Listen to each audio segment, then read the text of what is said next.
video today, and this time it's going to be on predicting Konami and kind of figuring out what Konami is going to do throughout there and how they're going to what decks are going to be good. Also, I've been thinking of doing. I haven't been doing any duels because the format's about to change, and since I use DN, I'm going to get my rating reset anyways. But once the new format comes around, I've been thinking of doing two new sections. One will be called Fighting the Meta, where basically I take decks that are more roguish and I work on them a little bit, probably 2 or 3 episodes of dueling and updates, and then eventually I ask one of my friends to play various meta decks against it, and we just see how it does. And the other section is improving, which I would call something along the lines of improving a deck, where we take, it's a lot like that, we take a deck that isn't as good, and I think of ways to make it better and invent fake cards. And yes, I did get that idea from ex-Underground members X's Could This Be Meta? And I'll link that if I do the series. But this video is about predicting Konami's patterns, as I said. And this is sort of a response to a video I just saw recently from Team Apps, which I'll link down in the description if I remember to.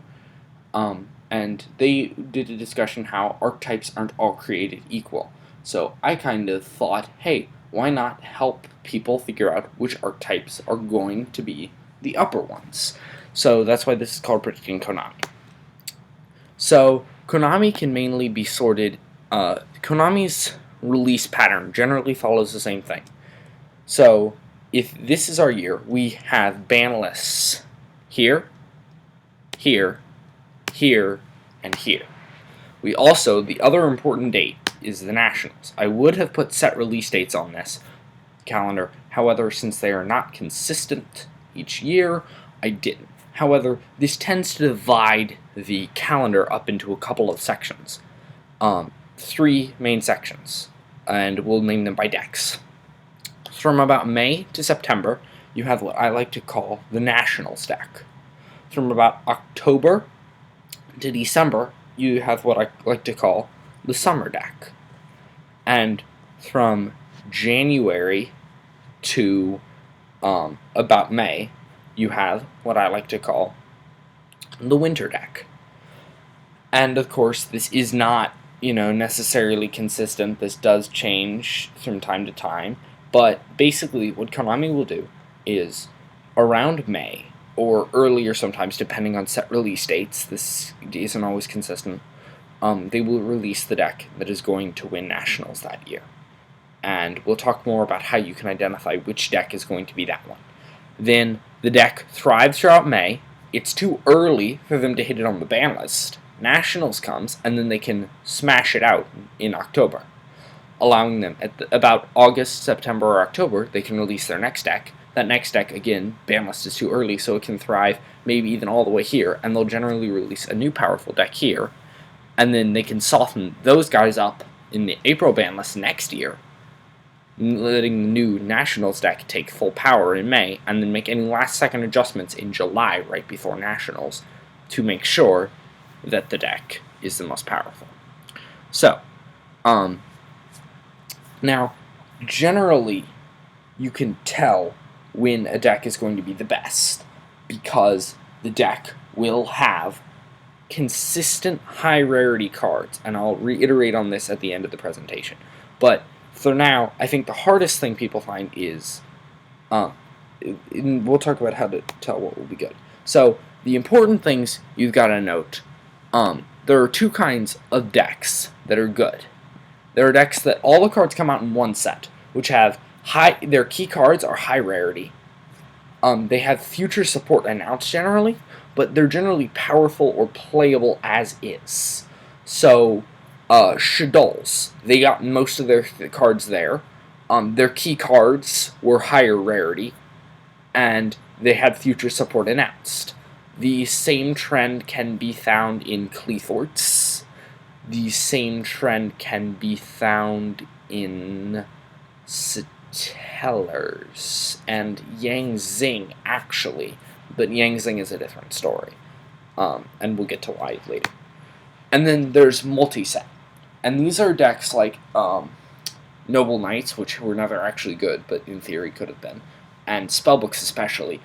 And generally the way to spot these is generally you'll find 1 or 2 cards per set. They're very high rarity, and the cards are very powerful.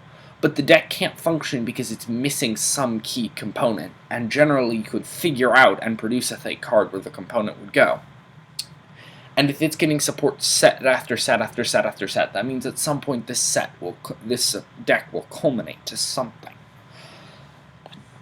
Now, one set and multi-set, one of the biggest differences between them is multi-sets aren't good until the last set is released. One set is good at the beginning. So that's kind of the key difference. So that's basically how you can tell obvious. But then there's the harder part, which is how to tell what deck is good when Konami gets it wrong. Because, let's be honest, let's just take this format. Our top 3 decks right now are Burning Abyss, Cleethort, and Shaddolls, correct? However, I theorize that the top 3 decks Konami intended to have were supposed to be Cleethort.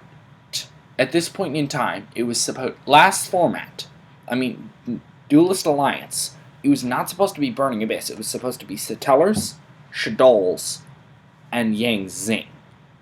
And while you might say Dante was secret, and that doesn't correspond, to explain why I believe so, I need to explain something I call the filler theory, which basically states that in any given set, you will have, of course, your standard secret rares, which are generally the most important cards in an archetype. However, sometimes most of the secret rares, in fact, are fillers. They don't actually support an archetype. This doesn't actually pertain to Dante, this pertains to a few other cards I will talk about, such as Dino Rabbit and Rescue Rabbit. And I have now a list of every set, Photon Shockwave to what we have now, and you can see all of the filler secrets. So Photon Shockwave, there was Rescue Rabbit, Shard of Greed, and D-Boys. Order of Chaos, we had Ixie Reborn and Torbus from the Underworld. Galactic Overlord was card D. Now, keep in mind, a filler secret does not mean the card is bad, it just means it does not give specific support. Return of the Duelist, Grand Soil, Advanced Zone, Miracle Contact, Advanced Dark, and Spirit Converter. There were a lot of them in that set. Abyss Rising, we had Mooning Glacier, Giant Soldier of Steel, Thunder Seahorse, and Bahamut Shark. At the time, it was not Mermail support. However, as soon as the next set, Cosmo Blazer, came out, it became Mermail support. Cosmo Blazer, we still had Pyrorex, Diamond Direwolf, Bonefire, and Mystical Fairy, and Kickfire. So 5 of them in that set. Lord of the Tachyon Galaxy, we had Windrose, Pinpoint Guard, Torrential Reborn, and Totem Bird, leaving only Coyote, and yes, it is bad, it is not filler, it was Fire Fist support. You had Coyote, Cardinal, Dracosac, and Judgment, and we'll actually talk about Dracosac in a second here. Judgment of Light was Angel, Zeratrans, Modifier, and Armades. Shadow Specters, we had Malaya, Divine Dragon, Knight Felgren, Pot of Dichotomy, and Mistake. Legacy of the Valiant had Rainbow Karibo, Excitation Knight, Downward, and Shared Ride. Primal Origin was Majesty's themed, rank up Magic the 7th one in Forbidden Scripture. Duelist Alliance, you had Odd Eyes Pendulum Dragon, which you can argue that doesn't count because it was just generic Pendulum support.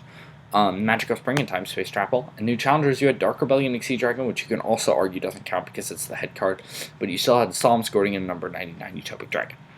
Now, to explain more in depth about the Burning Abyss archetype, and why I say it was not really intended to be good despite Dante having been printed as a secret, we need to explain something called the generics in an archetype.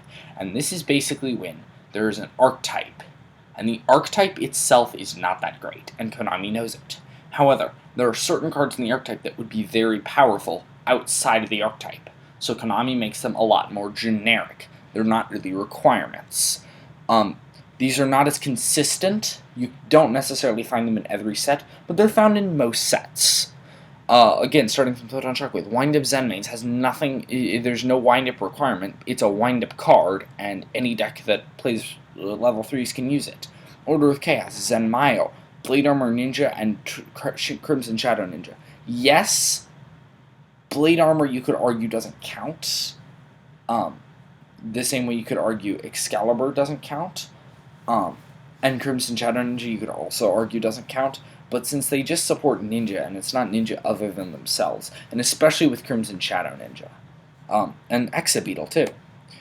Galactic Overlord, the Sun Dragon just was a generic. It wasn't 2 level 8 dragons, wasn't 2 level 8 normals, it wasn't 2 level 8 lights, it was just 2 level 8s. And Bouncer could have been 2 level 6 lights, excuse me. Return of the Duelist, we had number 33, Konami Maku Mech. There weren't actually any in Abyss Rising. Cosmo Blazer, we had actually, this was a weird one because it was Fire Formation Tanky. If you think about it, the card, while it is technically a Fire Formation card and gives the most support to the Fire Fist deck because it is a Fire Formation spell or trap, Constellars play, Bujin plays it. It just searches Beast Warriors.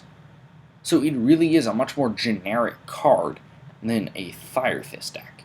Lord of the Tachyon Galaxy, Dracosack is a really good example here, and Omega is a lot more generic than Constellars, even though it is a Constellar card. Judgment of the Light, there wasn't any. Shadow Spectre's Ghost Trick Alucard, this is another big example because any rank 3 deck can play it. Legacy of the Valiant, Excitation Knight, it's an Evil Swarm, but it doesn't require Elf Swarms like most of them do, it's a much more generic card. Primal Origin, we had Durandal, which required 2 level 5s instead of 2 level 5 light, 2 level 5 artifact, and then the Bujinki, I'm gonna butcher this, Amaterasu. And then Duelist Alliance were actually a ton. Deltaros, while it does give the most support to Stellars, any deck can technically play it if they can make rank 4s. The Monarch Stormforth, and yes, there is the no special summon, the extra deck drawback, but you don't have to tribute summon a Monarch. You don't have to control a Monarch. You don't have to reveal a Monarch. It can be played in any deck, even though it's a Monarch card. Dante, yes, it does give the most support, especially in its last effect, to Burning Abyss. However, it's the same thing with Ghost Trick Alucard, that if you play double Dante, and one Dante dies, the other Dante can keep putting it back, so you never run out of Dante, and that in itself makes it generic. It takes 2 level 3s, and it mills for setup in any deck, and that's why I say Burning Abyss was not intended to be good. If it was, they would have at least made a lot of the other cards probably something closer to supers, and even in the follow-up set, the only cards they made hollow this time were the ones they knew that were going to be good. Rubik and Virgil, and in fact, I'll get to Virgil in a second. Thelis is the last one on this list. New Challengers, Yazi is completely generic, and Virgil is also completely generic, and while it does provide the most support for Burning Abyss, and its effect is Burning Abyss centered, and Goyo is an infinitely better generic 6 in any deck but Burning Abyss, the fact that it is generic goes along with how Dante was.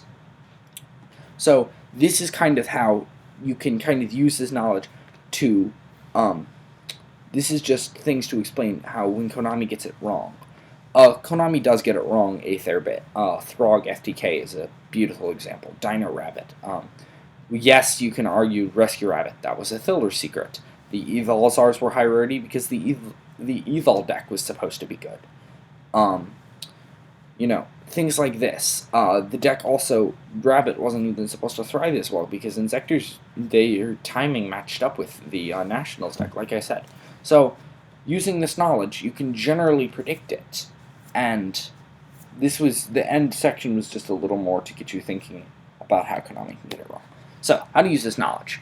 So, if you're a budget player, or a player who can't spend as much money on a deck they'd like, generally you'll want to invest if you want to play super competitively in the Nationals deck, the deck that comes out right before and that is the most powerful then. You want to take the deck that doesn't, that if 1 or 2 cards is high rarity, that doesn't mean the deck is going to be good. You want high rarity consistently throughout its key cards, and you especially want to make sure that the cards that are high rarity are not generic, like I said. However, on the same token, oftentimes those generic cards are good in later decks, even if the archetype they were specifically in is not good, and that's why Konami makes them generic, so that they can be good used in other decks. So I hope this video has helped you make better choices about deck investment and helped you to sort of understand the process of Konami, If you'd like to add anything, think I got anything wrong, leave comments down below. I love to hear what you guys think. Please tell me what you guys think about my new sections, fighting the meta and improving this deck. And tell me if you guys want to see anything special. I'll try to get more DN duels up as soon as the next format comes around. And Rescue Rabbit 101 signing.